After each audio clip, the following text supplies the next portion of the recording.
channel. Now we will be discussing about error start events. For that, click on BPMN diagram.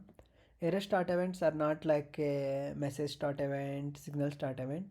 Error start error start events we need to define in the um, event sub process. Okay, for that, let's take event sub process means uh, click on this and type event. Okay, here you get event sub process. Okay, this is event sub process.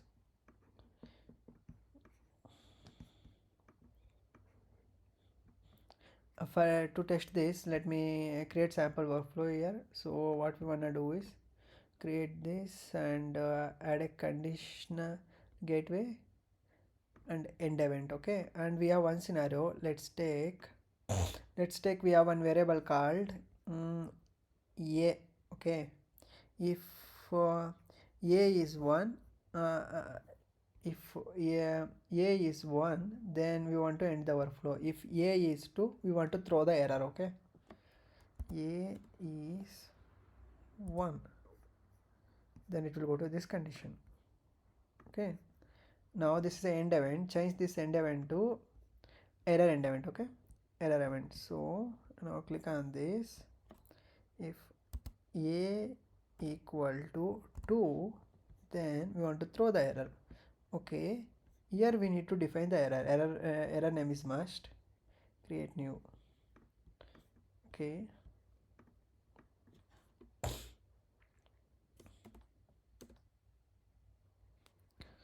uh,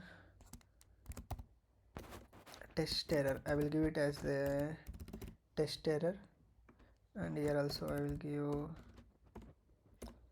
like error code can be, you can, for the error code you can write the field expression or you can give the static value. For now I will give static value test error. Okay, now this is, now we need to add the error start event. For that, drag and drop this here.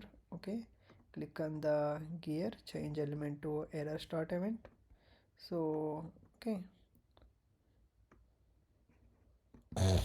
in error start event you can add the task and do like suppose let's take we got some business exception and we want to send the mail. You can write the you can add the service task for the mail and end it. For now I will remove it for the simplicity. Okay, if we get any error here, we want to trigger this particular sub process. Okay, now test this out. Now we given here, we didn't give any error reference here. So if you don't get any error reference here, it acts as a catch all. Okay, now we are, what we given is test error, test error, test error. Okay, and we wrote catch all for now. Okay, now deploy this error start event. Okay, error start event. Okay, now save this error event test. Okay, save and deploy. Now go to the Chrome dashboard, start error start event. Okay, we deployed that. So now we want to test this workflow from the camunda modular itself. We can test it. For that, click on this, and what we give here is a 1. For now we give 1, so we are expecting it should go from start event to end event. Okay, start bpmm process id, process started bpmm, go to Chrome and completed error start event. Okay, open this, it went like this. So now we want to trigger the error. In our case, if a is true, then it will throw the error, and the error type is test error, and we didn't define any specific error to catch here, so it acts as the catch all. Okay, now trigger this again, click on that and give to start bpmm process. Go back, Yeah, this is the latest. Now click on this, it throw the error and it catch it. Okay, now what we wanna do is, let's do one thing here. So what we do is, here we have the test error. Like here, let me give some create reference. We don't want to give the test error, we want to test. Suppose if you give one name here and another error code here, and you don't have the any error start event with no reference, then what will happen? Okay, for that click on this and we give its name as maybe error code 2. Okay, and also error code 2, and also this is a error code name, and error code, this is the actual error code. Okay, for our understanding, we will give a label as well. Label doesn't matter, you can give anything. Error code to label, or you can get whatever you want. So for the understanding purpose I am giving error code label 2. Okay, now deploy and start. Now go to Chrome, go back, this is still running. Okay, we got the error because when we on the error, expected through error event test error, but it was not caught. Available error events are error code 2. Test error is not caught because there is no error start event with the test error. So now what we do is, now this will catch error code 2. If there is any error with error code 2, it will catch. So let's create one more event subprocess. In this, let's give one default.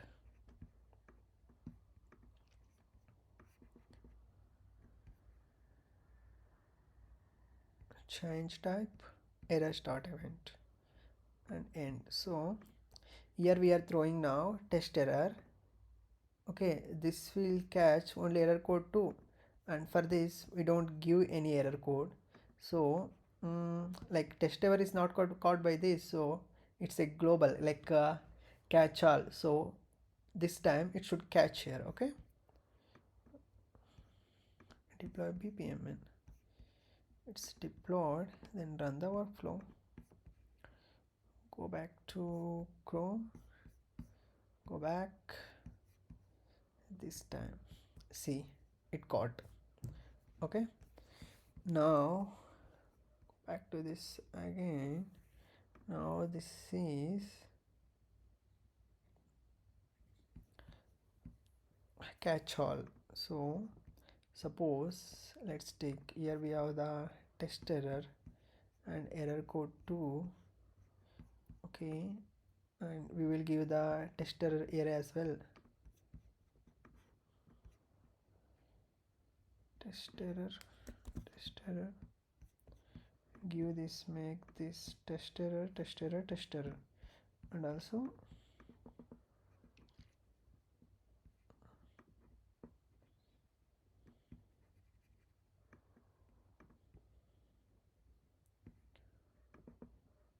yeah.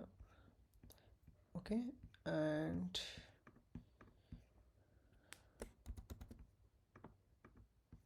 let's add one more. This is test error, we want catch all as well. For that click on this event subprocess here. Drag the start event, make it as error start event and end. Okay, you can add some service task here to send the email notifications, maybe some other kind of notifications, or whatever do you want to do. Okay, now this is test error, let's label it as test error. For understanding, you can label however you want, and this is global, I mean catch all. Let's label it as catch all. It doesn't matter, it's for understanding purpose only. It's a just like it's a label, it doesn't matter what you give. Okay, and here we, let's take what we want to do this time is like when we trigger this, we get this exception, we are expecting it's this should execute. Okay,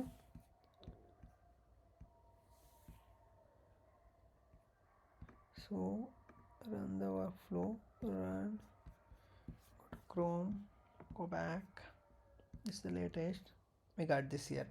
Okay, this time what we want to do is we will send our error name in the variables. Okay, let's take here test error, we make it as a dynamic error, dynamic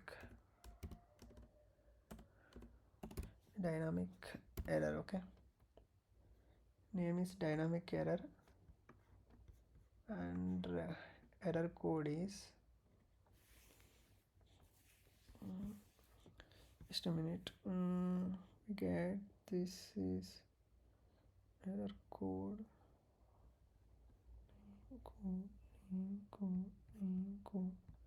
go back here, error code,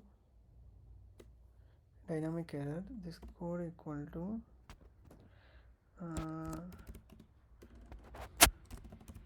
code from variable. Okay, this code from variable. So let's deploy this. Okay, hi guys, sorry I had some error, I mean some issue. Okay, so what we did is here we have dynamic error, we made, this doesn't matter, it's just a reference, this also. Now what we want to do is from the variables we will get the er code var. Okay, and first one, the code is, first one is error code 2. For now let's make this as maybe person error. First one we call as person error. Okay, second one label also, let's change the label as well for understanding purpose, person error. Okay, and second one, instead of test error, I made it as a age error. Okay, let's change this also, age error maybe, and last one, this is a global. Okay, now clear this out and deploy the flow. Okay, now what we do is, suppose if we send the any variable, I mean the not any variable, er code variable, if its value is person error, then this block will be triggered. If that value is age error, then this block will be triggered. If that value is not person error, age error, it's like a catch-all, then this will be triggered. Okay, now over this, for now I don't give error code var, let's see what happens. Okay, then it will be a null, so let's see what happens. Go back, refresh. Okay, now it's searching, check error code to be string but null. Okay, it shouldn't be null, so we have to pass the variable. Now go back and trigger, then copy this, then what we do is along with this error code var, we give some x error. Okay, for this we are expecting this will be triggered. Okay, save this, go back to, sorry, it's in instance created. Okay, go back to Chrome and go back. Okay, this is the latest one, see, this is triggered. Now go back to camunda, then run. This time we wanna give age error. Okay, age error, start bpmm process. Now go back to Chrome, refresh. Now age error is triggered. Okay, I mean that whatever the error you pass here, that if there is a I mean error start event is there for that, then that block will be triggered. Now go back, person error, we want to trigger person error. Now run error code variable, its value we give person error. Okay, start process, go back to Chrome, refresh, person error. Okay, and let's go through what we did. Okay, we created a simple start event with a exclusive gateway. If in this, if a value is 1, then our flow will end. If a value is true, then it will throw the error. Okay, in this error end event, we are taking the error name dynamically. Okay, here we gave the dynamic error, it's for reference. Okay, and global reference should be unique. Okay, and here we give error code var. Okay, this is field expression. Okay, if you remove this, if you give it's simple text. Okay, if you give equals, then it's a field expression, like whatever you give here, it's evaluated as a field expression. If you give decision, in that case, this field expression will take the decision value, like whatever the value of decision in the variables. If there is no value, then it may throw the error. So for that, for our purpose, what we did is we give just a minute, what was that? Error code var. In our case, we give error code var field expression. Okay, and what we did here is, if error code var is person error, then it will trigger. Okay, and here in the error end event, here you can give the field expression, but here it should be static. Here it can be static or a field expression, but here it always have to be static. Okay, if it's a age error, this will be triggered. You can add some service task here and do some notifications, maybe some business logic, whatever you want to do. And here is age error. If that error code variable value is age error, then it will be triggered. If it's not a person error or age error, then this default error will be triggered. Okay, that's all for now. If you have any doubts, please let me know in the comment section. And if you want to know how to trigger error programmatically, please watch the next video. If you liked the content, please subscribe.